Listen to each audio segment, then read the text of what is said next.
Shalom Ibu Bapak Saudara semuanya, menyapa Anda kembali dalam program Bible Everyday. Hari ini kita belajar dari Yosua pasal yang ketiga. Yosua pasal yang ketiga ini menceritakan tentang bagaimana Yosua dan bangsa Israel menyeberangi sungai Yordan. Ini adalah tantangan pertama yang harus dihadapi oleh Yosua sejak dia memimpin bangsa Israel. Dan tantangan yang pertama ini bukanlah tantangan yang mudah. Ini justru merupakan tantangan yang cukup berat. Bagaimana tidak? Di depan bangsa Israel terbentang sungai Yordan. Dan sungai Yordan ini terkenal memiliki aliran air yang sangat deras. Sehingga untuk menyeberangi sungai Yordan itu hanya dengan cara biasa, itu hal yang sangat sulit, bahkan hal yang mustahil. Justru di titik inilah, di saat secara manusia tidak mungkin, ini adalah kesempatan bagi Tuhan untuk mengangkat Yosua, membesarkan nama Yosua, sekaligus menyatakan kepada seluruh bangsa Israel bahwa Yosua adalah orang yang dipilih oleh Tuhan sendiri. Terbukti di dalam ayat yang ke-7 dari Yosua pasal yang ketiga. Dan Tuhan berfirman kepada Yosua, pada hari inilah aku mulai membesarkan namamu di mata seluruh orang Israel, supaya mereka tahu bahwa seperti dahulu aku menyertai Musa, demikianlah aku akan menyertai engkau.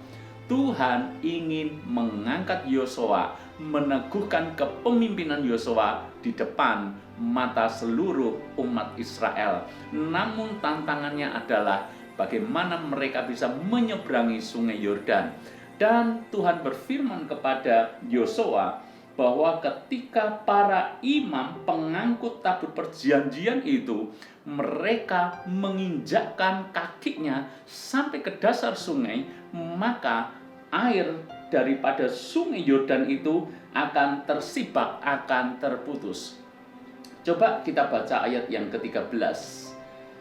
Mari baca secara teliti. Segera sesudah kaki para imam pengangkut tabut Tuhan, Tuhan semesta bumi berhenti di dalam air sungai Yordan.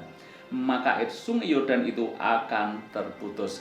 Jadi Yosua berkata kepada para imam pengangkut tabut perjanjian Tuhan, kalau engkau berjalan dan kakimu berhenti di dalam air sungai Yordan, maka aliran sungai itu akan terputus. Jadi Yosua berpesan, kalau kakinya menginjakkan sampai ke dasar sungai, maka Tuhan akan buat mujizat, aliran sungai itu akan terputus. Sekarang coba perhatikan ayat yang ke-14. Tadi ini pesan. Tadi ini perkataan Yosua seperti yang diterima oleh Tuhan, tapi belum terjadi. Ayat yang ke-14, kenyataannya sekarang seperti apa? Ayat yang ke-14. Ketika bangsa itu berangkat dari tempat perkemahan mereka untuk menyeberangi sungai Yordan, para imam pengangkut tabut perjanjian itu berjalan di depan bangsa itu. Segera sesudah para pengangkut tabut itu sampai ke sungai Yordan, dan para imam pengangkut tabut itu mencelupkan kakinya ke dalam air di tepi sungai itu. Jadi baru mencelupkan kakinya, belum sampai kaki itu berhenti di dasar sungai. Alkitab berkata sungai Yordan itu sampai meluap sepanjang tepinya selama musim menuai. Mujizat besar terjadi. Tuhan mendemonstrasikan kuasanya di depan mata bangsa Israel. Yang menarik yang saya cermati adalah seperti ini. Pesan Tuhan adalah kakinya harus berhenti di dalam air sungai. Artinya benar-benar sampai di dasar sungai. Tetapi kenyataannya baru mereka mencelupkan kakinya. Jadi mencelupkan, Anda bisa bayangkan, baru bersentuhan dengan air itu, mujizat langsung terjadi. Apa maknanya bagi kita? Tuhan ingin kita percaya. Tuhan ingin kita menaruh pengharapan yang sungguh-sungguh kepada Dia. Tuhan ingin kita beriman sungguh-sungguh. Dan seringkali yang terjadi seperti ini, baru kita ada niat, baru kita mulai melangkah percaya, mujizat Tuhan langsung dinyatakan bagi kita. Ini memang anugerah. Kita belum berbuat banyak, baru ada niat dan baru kita mengawali dengan sebuah langkah kecil. Tapi kita sudah melihat mujizat Tuhan, kuasa Tuhan dinyatakan bagi kita semuanya. Itu sebabnya Ibu Bapak Saudara semuanya, belajarlah untuk melangkah lebih dulu. Saya yakin para imam ini mungkin agak ragu, mungkin juga ada rasa cemas, ada rasa takut. Ya, kalau terjadi, bagaimana kalau tidak?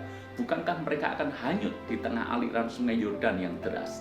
Maka kalau Alkitab berkata mereka mencelupkan kakinya, secara manusia itu bisa dipahami. Kata mencelupkan itu seolah-olah pelan-pelan, seolah-olah ada keraguan-raguan.